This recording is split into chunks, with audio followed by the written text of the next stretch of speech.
मैं इंद्रेश अपने YouTube channel Indresh GS में आप सभी का स्वागत करता हूं। तो दोस्तों, आज हम लोग क्या देखेंगे? वीडियो री एग्ज़ाम की मॉडल पेपर नंबर 2 देखेंगे, ठीक है। और हमारा जो एग्ज़ाम है वह प्रस्तावित है 18 जून को।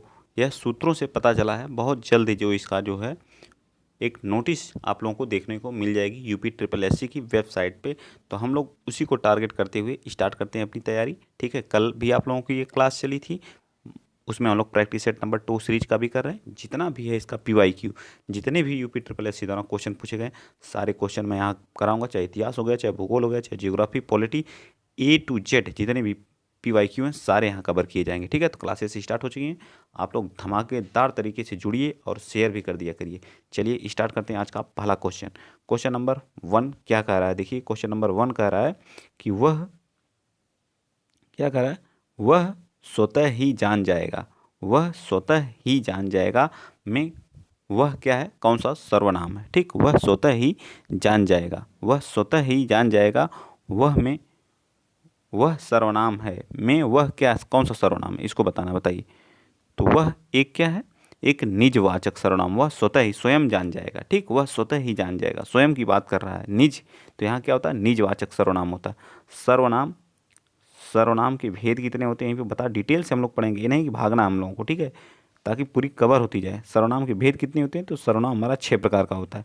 कौन कौन से? एक तो पुरुषवाचक है ही, निजवाचक, संबंधवाचक, निश्चयवाचक, अनिश्चयवाचक है। तो एक निश्चयवाचक लिख लीजिए, 4 यहाँ पे लिखा है। निश्चयवाचक, निश्चयवाचक, और एक कौन सा बचा? एक हमारा होता है प्रश्नवाचक, ठीक। कौन होता है? प्रश्नवाचक। तो इस तरह से टोटल कितने हो गए? इसके 6 भेद होते हैं, ठीक है। पुरुषवाचक के कितने भेद होते हैं? तो पुरुषवाचक के 3 भेद होते हैं। एक कौन सा होता है? उत्तम पुरुष होता है, एक उत्तम पुरुष होता है, एक मध्यम होता है, एक मध्यम होता है, और एक क्या होता है? अन्य पुरुष होता है। इसके 3 भेद होते हैं। तो ये सारी चीज़ें आपको A to Z क्या होनी चाहिए? याद होनी चाहिए, ठीक है। सर्वनाम संज्ञा के स्थान पर जो यूज किए जाते हैं उनको क्या कहते हैं? सर्वनाम कहते हैं। याद रहेगा। चलें आगे, बिल्कुल। चलिए चलते हैं नेक्स्ट, अगला पॉइंट। पॉइंट आप लोगों के सामने नंबर 2, क्वेश्चन नंबर 2 देखिए क्या कह रहा है। क्वेश्चन नंबर 2 कह रहा है कि जब कोई सरकारी पत्र, कार्यालय ज्ञापन या ज्ञापन एक साथ अनेक परिस्थितियों की, मान लीजिए आप सरकार द्वारा, ठीक है, एक सरकार है, ठीक, लखनऊ में सरकार बैठी है, ठीक है, उसको कोई ज्ञापन भेजना है, ठीक। लखनऊ से कोई ज्ञापन भेजना हर एक जो है डीएम के पास, यानी कि 75 जिले, 75 डीएम के पास क्या करना है? यह जो है लेटर क्या करना? भेजना है। इसको क्या कहते हैं? अधिसूचना कहेंगे, कार्यालय आदेश कहेंगे, या फिर जो क्या कहेंगे? अनुस्मारक कहेंगे, या परिपत्र। तो ये इसको जो कहते हैं परिपत्र कहते हैं। क्या कहते हैं? परिपत्र। आप अपने दिमाग में फिट कर लिया करिए। मान लीजिए आप किसी कंपनी में काम कर रहे हैं, या फिर आप, सबसे बेहतरीन उदाहरण है लखनऊ। लखनऊ से हमारी सरकार चलती है, ठीक है, सरकार हमारी लखनऊ चलती है, और जितने भी डीएम हैं उनको अगर एक लेटर हमको भेजना है तो हम उसको क्या कहेंगे? परिपत्र कहेंगे, ठीक है। कार्यालय लेटर को क्या कहते हैं? परिपत्र कहते हैं। चले आगे, चलिए नेक्स्ट चलते हैं, अगला क्वेश्चन। क्वेश्चन नंबर 3 बताइए। क्वेश्चन नंबर 3 देखिए क्या कह रहा है। महावीर प्रसाद द्विवेदी ने आदिकाल को क्या संज्ञा दी है? महावीर प्रसाद द्विवेदी ने आदिकाल को क्या संज्ञा दी है? तो महावीर प्रसाद द्विवेदी जी ने आदिकाल को क्या कहा है? तो महावीर प्रसाद द्विवेदी जी ने आदिकाल को क्या कहा है? बताइए। तो बीज वपन काल कहा। क्या कहा है? बीज बीज बीज वपन काल कहा, ठीक है। बीज वपन काल कहा, ठीक। क्या कहा है? बीज वपन काल कहा है, ठीक है, याद रहेगा ना। और बताइए, आदिकाल को डॉक्टर जॉर्ज ग्रियर्सन ने क्या कहा है? बताइए। डॉक्टर जॉर्ज ग्रियर्सन और डॉक्टर राम कुमार वर्मा, डॉक्टर राम कुमार आदिकाल को क्या, आदिकाल किसने कहा? तो ग्रियर्सन ने कहा, ठीक है। डॉक्टर राम कुमार वर्मा ने इसको चारण काल कहा था। डॉक्टर राम कुमार वर्मा इसको जो है चारण काल कौन कहा? राम कुमार वर्मा, ठीक है। राम कुमार वर्मा ने कहा है इसको चारण काल, ठीक है, वर्मा जी ने, ठीक है। अब बीज वपन काल कौन कहा? कौन कहा? महावीर प्रसाद द्विवेदी ने, ठीक है। आदिकाल कौन कहा? जॉर्ज ग्रियर्सन ने कहा, ठीक है, जॉर्ज ग्रियर्सन ने कहा, ठीक है। और इसको विश्वनाथ प्रताप मिश्र ने क्या कहा? वीरकाल कहा, ठीक है। विश्वनाथ प्रताप मिश्र ने वीरकाल कहा। सारे क्वेश्चन मैं यहीं डिटेल से बता दे रहा हूँ, ठीक है। चलिए बताइए अगला। दिए गए शब्दों में से नित्य एक वचन में प्रयोग होने वाला कौन सा शब्द नहीं है? नहीं है, नहीं है, ठीक है। ये नहीं पूछा कि है। तो जनता क्या है? नित्य एक वचन में प्रयोग होने वाले कुछ शब्द को आप यहाँ पे क्या करिए, नोट कर लीजिए। मैं नोट करवा रहा हूँ कौन कौन सा हो गया नित्य एक वचन में प्रयोग होने वाला। जैसे पानी हमारा हो गया, ठीक है, पानी क्या होता है, नित्य एक वचन है, याद रखिएगा, पानी नित्य एक वचन है। भीड़ हमारी क्या हो गई, नित्य एक वचन है, ठीक है, भीड़। लोहा हमारा क्या हो गया, नित्य एक वचन है, ठीक, लोहा, लोहा, ठीक, नोट करते जाइए। दूध भी हमारा क्या होता है, नित्य एक वचन होता है, ठीक है, दूध हो गया। पीतल हमारा क्या हो गया, एक वचन, नित्य एक वचन में प्रयोग होने वाला है, पीतल हो गया, ठीक है। सोना हमारा क्या है, एक वचन में प्रयोग होता है, ठीक है, सोना नित्य एक वचन में प्रयोग होता है, ठीक है। सोना, चांदी भी हमारा, चांदी एक वचन में प्रयोग होती है, ठीक है, चांदी, ठीक है, नित्य एक वचन में प्रयोग होने वाला। जनता भी हमारी किस में होती है, जनता नित्य एक वचन में प्रयोग होने वाली है, ठीक है, जनता हो गया। घी हो गया, ठीक है, घी भी हमारा नित्य एक वचन में है। पेट्रोल हो गया, पेट्रोल हो गया। ये कुछ चीज़ें हमको याद करनी पड़ती है, ठीक है।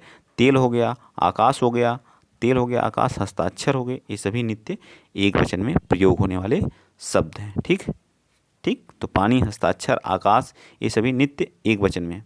तो कौन सा बचा बताइए, चौथे का राइट आंसर क्या आ जाएगा।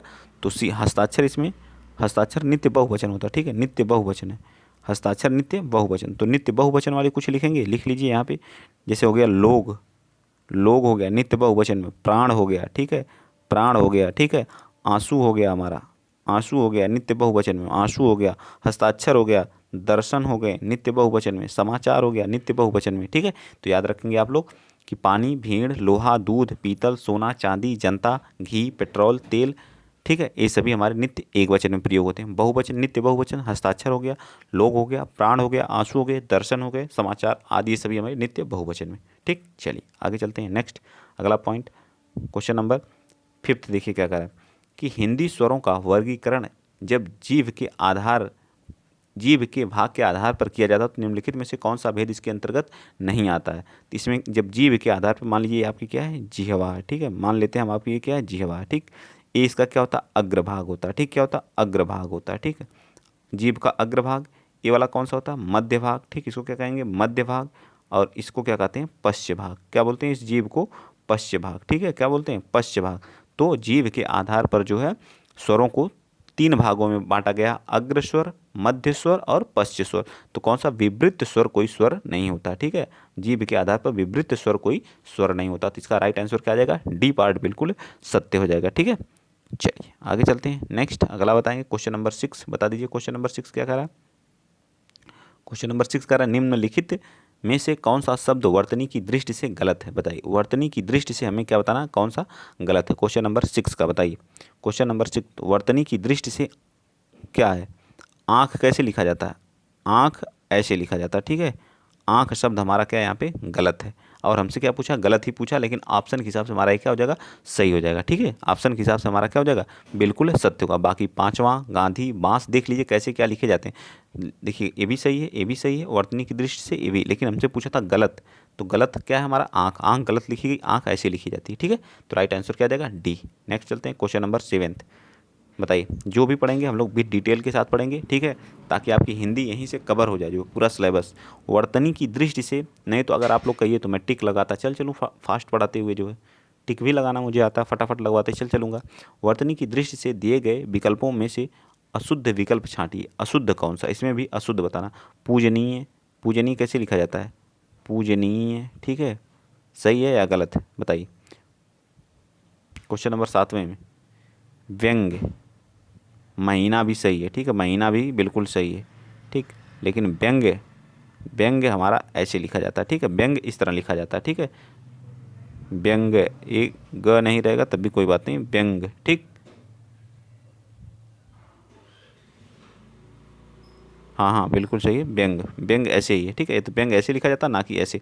तो आपसे गलत पूछा तो ये हमारा क्या आ जाएगा, राइट हो जाएगा, ठीक है, राइट हो जाएगा। चलिए नेक्स्ट चलते हैं अगला क्वेश्चन। क्वेश्चन नंबर 8 बताइए, स्वार्थ में निम्नलिखित में से कौन सी संधि है। स्वार्थ शब्द में स्व प्लस अर्थ, स्व प्लस अर्थ मिल के क्या होता है, स्व प्लस अर्थ मिल के क्या बन जाता है, स्वार्थ हो जाता है, ठीक है, क्या हो जाता है, स्वार्थ। तो कौन सी संधि है, तो इसमें दीर्घ स्वर संधि है, ठीक है। संधि कितने प्रकार की होती है, 3 प्रकार की हमारी संधियाँ होती हैं। कौन सी, एक तो स्वर संधि हो गई, एक स्वर संधि हो गई, एक कौन सी, एक व्यंजन संधि हो गई, ठीक है, एक क्या हो गई, व्यंजन हो गई, और एक क्या हो गई, विसर्ग, ठीक है। विसर्ग संधि होगी। टोटल संधियाँ कितनी होती हैं? 3 प्रकार की होती है। स्वर संधि के कितने भेद होते हैं? तो 5 भेद होते हैं। ठीक, सारी चीज़ें आपको याद होनी चाहिए। ठीक है, तो इसमें कौन सी संधि है? दीर्घ संधि है। ठीक है, 7वें का राइट आंसर क्या आ जाएगा? 7वें 8वें का राइट आंसर ए पार्ट हो जाएगा। ठीक है, ए पार्ट हमारा बिल्कुल सत्य। चलिए नेक्स्ट चलते हैं, क्वेश्चन नंबर 9। संधि से देखिए कितने, अभी हम लोग कल ही संधि का पूरा किए थे। ठीक है, तो आज मैं सोचा प्रैक्टिस ही करा देता हूँ। ठीक, संधि एक प्रैक्टिस, ताकि आप लोगों को मज़ा आ जाए जो किस तरह के क्वेश्चन पूछे जाते हैं। पावन का संधि विच्छेद क्या होता है? पावन का पूछा है। ठीक है, तो पवन का क्या होता है बता दीजिए आप लोग। पवन का क्या होता है? पो धन अन मिल के क्या हो जाता है? पवन हो जाता है। अब पावन का क्या होता है? पावन का क्या होता है? तो पौ प्लस अन मिल के क्या हो जाता है? पावन हो जाता है। तो कौन से ऑप्शन में लिखा? तो ए पार्ट हमारा क्या हो जाएगा? बिल्कुल सत्य हो जाएगा। ठीक है, ए पार्ट क्या हो जाएगा हमारा? बिल्कुल सत्य हो जाएगा। ठीक है, इसमें कौन सी संधि है इसको भी बता दीजिए। तो संधि हमारी कौन सी? आयादी, आयादी स्वर संधि है। ठीक है, आयादी, आयादी स्वर संधि है। ठीक है, आयादी स्वर संधि है। चलें आगे, चलिए शेयर करते रहिए वीडियो को फटाफट। जिस तरह को ना प्यार और दुलार बनाए। एक दिन में हम लोग टोटल 25 क्वेश्चन करेंगे, भी डिटेल के साथ करेंगे, फास्ट नहीं कि हाँ हमको बहुत तेज जाना है। सारे क्वेश्चन को हम लोग डिटेल से पूरा डीपली गहराई के साथ पढ़ेंगे। ठीक है, भीष्म पितामह ने आजीवन शादी न करने का प्रण लिया था। रेखांकित शब्द में पूछ रहा आजीवन, आजीवन में कौन सा समास है? अजीवन, अजीवन। ठीक है, आजीवन में कौन सा समास है बताइए। तो जिसमें क्या होता है? पहला पद क्या आता है? अव्यय रहता है, अव्यय रहता है। इसमें अव्यय क्या है? अ है, और मूल शब्द क्या है? जीवन है। ठीक है, मूल शब्द क्या है? जीवन है। तो कौन सा समास हो गया? तो इसमें अव्ययी भाव समास हो गया। ठीक है, अव्ययी भाव समास। ठीक, अव्ययी भाव समास। ठीक है, तो राइट आंसर हमारा क्या जाएगा? ए पार्ट बिल्कुल सत्य हो जाएगा। तत्पुरुष समास के कितने भेद होते हैं? तो 6 भेद होते हैं, इसके 6 भेद होते हैं। ठीक है, दिगु में क्या होता है? पहला पद क्या होता है? संख्यावाची होता है। ठीक है, संख्यावाची। कर्मधार में विशेष और विशेषण की बात की जाती है। ठीक, चले आगे, तो ये पार्ट क्या होगा? सत्य होगा। नेक्स्ट चलते हैं, क्वेश्चन नंबर 11 बताइए। कर्मधारय समास है, तो कर्मधारय समास क्या है? निम्नलिखित में से कर्मधारय समास क्या है? नील, नील, नील गगन, नील गगन। इसमें क्या है? नीला शब्द क्या है? विशेषण है, विशेषण है। ठीक है, और गगन क्या है? विशेष से है। गगन कैसा हमारा है? नीला है। तो राइट आंसर क्या आ जाएगा? ए पार्ट बिल्कुल सत्य हो जाएगा। पतझड़ में क्या होगा? बहुब्रीहि समास होगा। ठीक है, गांव शहर, गांव और शहर में क्या होगा? द्वंद्व समास होगा। और त्रिफला में क्या होगा? द्विगु समास हो जाएगा। त्रिफला में क्या होगा? द्विगु समास हो जाएगा। चलें, चलिए नेक्स्ट चलते हैं। क्वेश्चन नंबर आप बताएंगे कौन सा? 12th। सम उपसर्ग से बना शब्द निम्नलिखित में से कौन सा है? बताइए, सम उपसर्ग से बना शब्द निम्नलिखित में से कौन सा है? सम उपसर्ग से, तो बताइए। जैसे हमारा क्या लिख सकते हैं? सम्मुख, सम्मुख हमारा क्या बनता है? सम से बनता है। सम्मेलन हो गया, कुछ शब्दों को मैं लिख दे रहा हूँ यहाँ, कौन किससे बनता है। सम्मेलन भी जो सम उपसर्ग से बनता है। संयोग हो गया, संयोग भी हमारा इसी से बनता है। ठीक है, संयोग भी बनता है। संकल्प, संकल्प, संकल्प भी इसी से बनता है। ठीक है, संकल्प। संस्कार भी इसी से बनता है। सम प्लस कार मिल के क्या होता है? संस्कार होता है। ठीक, संस्कार होता है। संहार भी इसी से बनता है। सम प्लस हार मिल के संहार बनता है। ठीक, संस्कृत, सम प्लस कृत मिल के क्या बनती है? संस्कृत बनती है। संस्कृत में भी कौन सा उपसर्ग लगा हो? तो उसमें भी लगा है। संग्राम में भी यही है, लेकिन सम्राट शब्द में ऐसा कोई नहीं है। तो राइट आंसर क्या आ जाएगा? 12th का, सॉरी संग्राम, संग्राम, संरक्षण, ये सभी में है। तो किस में नहीं है ये पूछा है हमसे। क्या पूछा? अच्छा, सम उपसर्ग से कौन बना है? तो सम्मुख शब्द हमारा। ठीक है, पूछा किस कौन बना है? तो सम्मुख शब्द में हमारा क्या है? सम उपसर्ग लगा हुआ। ठीक है, बाकी इधर जितने लिखे गए हैं सब में क्या है? सम्मुख उपसर्ग लगा हुआ है। ठीक है, याद रखिएगा आप लोग। ठीक, सभी में क्या है? सम्मुख उपसर्ग लगे हुए हैं। ठीक, चलिए आगे चलते हैं। नेक्स्ट अगला पॉइंट, क्वेश्चन नंबर 13 बता दीजिए। कह रहा परा उपसर्ग का अर्थ क्या होता है? परा उपसर्ग का अर्थ क्या होता है? परा उपसर्ग का अर्थ, परा, परा उपसर्ग का अर्थ क्या होता है बताइए। परा उपसर्ग का अर्थ होता है दूर। ठीक है, दूर, अनादर, अनादर। ठीक है, अनादर होता है। नाश भी होता है। ठीक है, नाश भी होता है। ठीक, और कम, कम होता है। ठीक है, क्या होता है? कम होता है। तो इसका राइट आंसर 13 का क्या आ जाएगा? तो बी पार्ट हो जाएगा। उल्टा भी होता है। परा का क्या होता है? उल्टा भी होता है। ठीक है, परा का अर्थ क्या होता है? उल्टा। चलिए नेक्स्ट चलते हैं, अगला क्वेश्चन, क्वेश्चन नंबर 14 बताइए। 14 का कृदंत शब्द में कृत प्रत्यय का उदाहरण है। कृदंत शब्द या कृत प्रत्यय का उदाहरण है। प्रत्यय हमारे कितने प्रकार के होते हैं? प्रत्यय, प्रत्यय हमारा क्या होता है, दो प्रकार का होता है। एक कौन सा होता है, कृत प्रत्यय, एक कृत प्रत्यय होता है, और एक क्या होता है, तद्धति प्रत्यय होता है। तद्धति प्रत्यय होते हैं, दो प्रकार के होते हैं। यह क्रिया के साथ लगता है, यह क्रिया के साथ लगता है, और यह क्या लगता है, संज्ञा, संज्ञा, सर्वनाम, सर्वनाम, विशेषण के साथ यह क्या किया जाता है, यूज किया जाता है। तो बताइए, कृत प्रत्यय का उदाहरण है नमकीन, खिलाड़ी। खेलना क्या है, देखिए खिलाड़ी क्या होता है, खेल शब्द से बना हुआ है हमारा खिलाड़ी, तो यही क्या हो जाएगा, खेल हमारा क्रिया है और उसमें आड़ी क्या लग गया, प्रत्यय लग गया, तो खिलाड़ी हो गया। ठीक है, आड़ी क्या लग गया, प्रत्यय लग गया, तो क्या हो गया, खिलाड़ी हो गया। तो इसका राइट आंसर 14 का क्या आ जाएगा, क्या आ जाएगा, तो ए पार्ट, डी पार्ट हमारा बिल्कुल सत्य हो जाएगा। नेक्स्ट बताएंगे क्वेश्चन नंबर 15। बताइए क्वेश्चन नंबर 15 क्या कह रहा है, निम्नलिखित में से आँख का तत्सम रूप कौन सा, आँख का तत्सम, तो अच्छी होता, दंदृष्टिका, ईदृशा, या तो इसका क्या होता है, अच्छी। आँख का क्या होता है, अच्छी होता है। आँख का क्या होता है, तत्सम रूप क्या होता है, अच्छी होता है। ठीक है, और मैं कुछ इसके बारे में लिख दे रहा हूँ। ईदृश, ईदृश किसका होता है, ईदृश का मतलब होता है ऐसा। ठीक है, इसका क्या होता है, तद्भव होता है ऐसा। ठीक है, और दंदृष्टिका का क्या होता है, दंदृष्टिका का मतलब होता है दाढ़ी। ठीक है, क्या होता है, दाढ़ी, दाढ़ी इसका क्या है, तद्भव है। और दर्श का क्या होता है, दर्श, दर्श, दर्श एक तत्सम शब्द है, दरस होता है। ठीक है, दरस होता है। ये सारे आपको याद होनी चाहिए। ठीक है, चलिए आगे चलते हैं। नेक्स्ट अगला पॉइंट आप बताएंगे, अगला क्वेश्चन, क्वेश्चन नंबर 16 बताइए। क्वेश्चन नंबर 16 क्या करा, विसर्ग का प्रयोग किन शब्दों में नहीं होता है, विसर्ग का, तद्भव, तत्सम, संकर, या इनमें से सभी में। तो विसर्ग का प्रयोग इनमें से सभी में होता है या नहीं, बताइए। तो तद्भव, विसर्ग का प्रयोग हम तद्भव में करते हैं। ठीक है, विसर्ग का प्रयोग हम लोग किस में करते हैं, तद्भव में करते हैं। ठीक है, याद रखेंगे।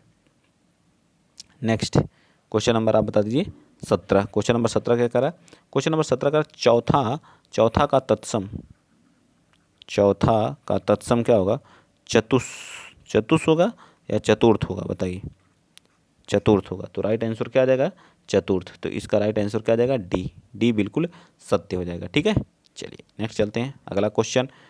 फटाफट वीडियो को शेयर करते रहिए और चैनल को क्या कर लीजिए, सब्सक्राइब कर लीजिए। इसी तरह की वीडियो आपको मिलती रहेगी और मज़ा भी आता रहेगा। पढ़ने मज़ा आ रहा है ना, बिल्कुल। चलिए, निम्नलिखित में से धूम्र का तद्भव शब्द कौन सा है, धूम्र का मतलब क्या होता है, धूम्र का क्या होता है, धूम्र का अर्थ होता है धुआं। क्या होता है, धूम्र का अर्थ होता है धुआं। तो राइट आंसर हमारा क्या आ जाएगा, बी पार्ट बिल्कुल सत्य हो जाएगा। ठीक है, क्या हो जाएगा, धूम्र का अर्थ क्या होता है, धुएं से होता है। ठीक, तो राइट आंसर क्या आ जाएगा हमारा, बी पार्ट बिल्कुल सत्य हो जाएगा। और बता दीजिए, जुआ का क्या होता है, जुआ का, जुआ का तद्भव है ना, तो जुआ का क्या हो जाएगा, बताइए। जुआ का क्या होता है, तो धूत होता है। क्या होता है, धूत होता है। जुआ का क्या होता है, धूत होता है। ठीक, जुआ का क्या होता है, धूत होता है। और भंवरे का क्या होता है, भ्रमर होता है। ठीक, इसका तत्सम क्या होता है, भ्रमर होता है। ठीक है, भ्रमर होता है। और मक्खी का तत्सम क्या होता है, मक्खी जो होती है हमारी, इसका तत्सम क्या होता है, मच्छिका होता है। क्या होता है, मच्छिका। तो आपके यहाँ से तद्भव और तत्सम भी बहुत इंपॉर्टेंट टॉपिक है, तद्भव और तत्सम याद करना ही पड़ेगा। जुआ का क्या होता है, धूत होता है। भौरे का क्या होता है, तत्सम भ्रमर होता है। मक्खी का तत्सम क्या होता है, मच्छिका होता है। धुआं का तत्सम क्या होता है, धूम्र होता है। धुआं का तत्सम क्या होता है, धूम्र होता है। ठीक, चलें आगे, चलिए आगे चलते हैं। नेक्स्ट अगला 19, क्वेश्चन नंबर 19 बता दीजिए। कह रहा है कि व्युत्पत्ति के आधार पर शब्द के कितने भेद होते हैं, व्युत्पत्ति के आधार पर शब्द के कितने भेद होते हैं। तो व्युत्पत्ति के आधार पर शब्द के 3 भेद होते हैं। कितने होते हैं, 3 भेद होते हैं। कितने होते हैं, 3 भेद होते हैं। कौन कौन से, अब इनके बारे में लिख दीजिए, कौन कौन से होते हैं। एक तो हमारा क्या होता है, ऋण होता है। ठीक है, एक क्या होता है ऋण, एक क्या होता है यौगिक। पहला ऋण हो गया, दूसरा कौन सा हो गया, यौगिक हो गया, और तीसरा कौन सा हो गया, पहला, दूसरा और तीसरा कौन सा हो गया, तीसरा बताइए, ऋण, यौगिक और एक योग ऋण होता है। क्या होता है, योग ऋण होता। तो याद रहेगा ना, व्युत्पत्ति के आधार पर 3 प्रकार के होते हैं, योग, योग ऋण, योग यौगिक और योग ऋण। ठीक है, चलिए आगे चलते हैं।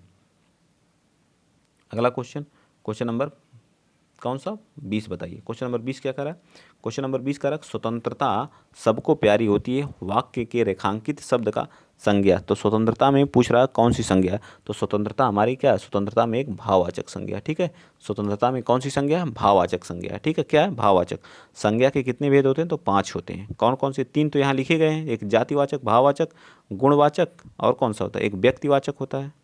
ठीक, एक व्यक्तिवाचक होता है, एक व्यक्तिवाचक, गुणवाचक, जातिवाचक, गुणवाचक, एक क्या होती है हमारी समूहवाचक होती है। ठीक है, समूहवाचक होती है। 3 यहाँ लिखे गए हैं, 2 मैंने यहाँ लिख दिया। व्यक्तिवाचक, समूहवाचक, जातिवाचक, गुणवाचक और भाववाचक। ठीक, तो 5 प्रकार की हमारी क्या होती है, संज्ञा होती है। नेक्स्ट चलते हैं, पुरुष सर्वनाम चुनिए। आप अंदर आकर बैठिए। तो सबसे पहले पुरुष के कितने भेद होते हैं, तो 3 होते हैं। एक क्या होता है मध्य, एक क्या होता है मध्यम होता है, उत्तम होता है, और क्या होता है एक अन्य होता है। उत्तम के अंतर्गत कौन आता है, मैं, हम, और अन्य के अंतर्गत वह, यह, वे, ये सब, वे सब, और इसके अंतर्गत आता है तुम, आप, तुम्हारा, आपका, ये सभी इसके अंतर्गत आते हैं। ठीक है, तो आप अंदर आइए, तो इसमें कौन सा है, तो आप हमारा क्या है, आप इसमें एक क्या है, मध्यम पुरुषवाचक सर्वनाम, मध्यम पुरुषवाचक सर्वनाम है। तो ए पार्ट बिल्कुल सत्य हो जाएगा 21वें का। ठीक है, चलिए नेक्स्ट, टोटल 25 क्वेश्चन को हम लोग अटेम्प्ट करेंगे आज। बताइए 22 का क्वेश्चन नंबर 22, मेरी बहन सविता हिंदी भाषा सीखती है। मेरी बहन सविता हिंदी भाषा सीखती है, क्रिया चुनना है। तो मेरी भाषा क्या, तो हिंदी क्या करती है, चुनती है, भाषा हिंदी भाषा सीखती है। तो सीखना क्या है इसमें, सीखती है क्या, क्रिया है, आराम से कर सकते हैं। देख लीजिए कितना आसान क्वेश्चन है। तो क्रिया कितने प्रकार की होती है, कर्म के आधार पर 2 प्रकार की होती है। एक क्या होती है, सकर्मक होती है, सकर्मक मतलब जिसमें कर्म के साथ जो आए। ठीक है, और एक क्या होती है, अकर्मक होती है। क्या होती है, अकर्मक। ठीक है, एक क्या होती है, अकर्मक होती है। ठीक, तो कितने प्रकार की होती है, 2 प्रकार की होती है कर्म के आधार पर। ठीक, सकर्मक और अकर्मक। चलिए नेक्स्ट चलते हैं, आह और विस्मयादि बोधक क्या लगा, साइन लगा। ठीक है, विस्मयादि बोधक चिन्ह। आप आ गए, वाक्य में आह शब्द है, बताइए, तो ना तो संज्ञा है, ना ही सर्वनाम है, ना ही विशेषण है, या एक तरह का क्या है, अव्यय है। एक तरह का क्या है, अव्यय है। ठीक है, एक तरह का क्या है, अव्यय है। ठीक, समझ में आया। 23 का राइट आंसर क्या आ जाएगा, सी पार्ट हमारा बिल्कुल सत्य हो जाएगा। नेक्स्ट चलते हैं, क्वेश्चन नंबर आप बताएंगे 24, सीता सखियों सहित गई। सीता सखियों सहित पुष्प वाटिका गई में रेखांकित शब्द में वाक्य में अव्यय का प्रयोग किस भेद का उदाहरण है, समुच्चय बोध है, सहित सखियों सहित क्रिया विशेषण का, विस्मयादि बोधक का, या संबंध बोधक का। तो ये हमारे अव्यय के कितने भेद होते हैं, तो 4 भेद होते हैं, इनको भी याद रखिएगा। अव्यय के 4 भेद हैं। एक क्या होता है, समुच्चय बोधक, एक क्रिया विशेषण, एक संबंध बोधक, एक विस्मयादि बोधक। ठीक है, ये 4 भेद हमारे क्या हैं, अव्यय के। बताइए, तो पूछ रहा है किस भेद का उदाहरण है, अव्यय प्रयोग निम्नलिखित में से किस भेद का उदाहरण है। सीता सखियों सहित पुष्प वाटिका गई। तो 24 का राइट आंसर क्या आ जाएगा, क्या संबंध स्थापित किया जा रहा है ना, तो हमारा क्या आ जाएगा, सी पार्ट बिल्कुल सत्य आ जाएगा, सखियों सहित। चलिए, ये आज का लास्ट क्वेश्चन है, और एक हम क्या कर देंगे, होमवर्क के रूप में देंगे। 25वां हमारा लास्ट क्वेश्चन है, और 26वां आपको होमवर्क में देना है। कौन सा शब्द अनीक का पर्यायवाची होता, अनीक का मतलब क्या होता, अनीक, अनीक किसका पर्यायवाची है, तो अनीक जो होता है सेना का पर्यायवाची होता। ठीक है, अनीक किसका पर्यायवाची होता, सेना का पर्यायवाची होता। अनीक सेना, सेना का क्या होता है, पर्यायवाची। अनीक सेना, और क्या होता है बताइए, अनि भी होता है इसी का, अनि भी होता है, अनि भी सेना को ही कहते हैं। ठीक है, दल भी कहते हैं, दल भी इसी का है। ठीक है, दल हो गया, सैन्य हो गया, सैन्य हो गया, वाहिनी हो गई। ठीक है, वाहिनी भी इसी की होती है, सैन्य वाहिनी। ठीक है, सभ्य, ठीक, सैन्य हो गया। ठीक, और अर्जुन का क्या होता है, सब्यसाची होता है। घोड़ा, घोटक, तुरंग होता है घोड़े का। सोना का क्या होता है बताइए, सोने का। अग्नि का आग, दहन, पावक, हुतासन, ये सब आग के होते हैं। ठीक है, याद रहेगा ना। चलिए, तो आज के लिए हम यहीं पे अपनी वीडियो को क्लोज करते हैं। अगर वीडियो अच्छा लगा है तो इसका राइट आंसर क्या आ जाएगा, तो अनि किसका है, तो सेना का राइट आंसर हो जाएगा। ठीक है, बी पार्ट हमारा बिल्कुल सत्य हो जाएगा। और ये लास्ट क्वेश्चन जो आप लोगों के लिए होमवर्क में है, इसको आप लोग बता दीजिएगा। ठीक है, ये क्वेश्चन नंबर 26 से हम लोग कल स्टार्ट करेंगे। ठीक है, तो इसका राइट आंसर भी है। ये आप लोगों के लिए होमवर्क है। कामदेव का पर्यायवाची आप लोग बताएंगे, होमवर्क के रूप में कामदेव का पर्यायवाची आप लोग कमेंट में भर देंगे, कौन सा इसका सही हो जाएगा। ठीक है, कामदेव का पर्यायवाची बस सिर्फ एक ही नहीं बताना है, कम से कम इसके 5 से 6 पर्यायवाची आपको कमेंट में भरना है। ठीक है, अगर वीडियो अच्छा लगा तो वीडियो को शेयर करिएगा, चैनल को सब्सक्राइब करिएगा। आपको कंटिन्यू क्लासेस मिल रही हैं। ठीक है, और इस पे यूपी टेट वालों की भी क्लास चल रही है, और वीडियो की। ठीक है, तो हिंदी तो सभी के लिए, यूपी पुलिस वाले भी इसको कर सकते हैं। अब भाई सिर्फ आप लोगों को थंबनेल पे लिखा होना चाहिए कि पुलिस के लिए है। हिंदी क्या आएगी पुलिस में, कुछ इतना हाई लेवल की हिंदी आप लोग पढ़ रहे हैं, अगर इस हिंदी को पढ़ लिए तो यूपी पुलिस के लिए पर्याप्त है। तो यूपी पुलिस वालों के लिए भी इम्पॉर्टेंट है। यूपी पेट वाले जो 2023 का होने वाला है, उनके लिए भी इम्पॉर्टेंट है। ठीक है, मेरे ख्याल से तो पेट वालों के लिए, जो हमारे यूपी टेट है उनके लिए भी है, लेकिन उनको अलग चाहिए, इनको अलग चाहिए। ठीक है, तो ठीक है भाई, जैसे आप लोग चाहिए वैसे। और हाँ, संस्कृत के लिए आप लोग बोल रहे हैं तो संस्कृत की भी क्लास चलेगी, कोशिश जारी है, बहुत जल्द स्टार्ट करेंगे संस्कृत की क्लास जो है। ठीक है, थोड़ा सा साइंस का फिनिश कर लें, उसके बाद संस्कृत ही स्टार्ट करते हैं। ठीक, तो आज के लिए इतना ही। जय हिंद, जय भारत।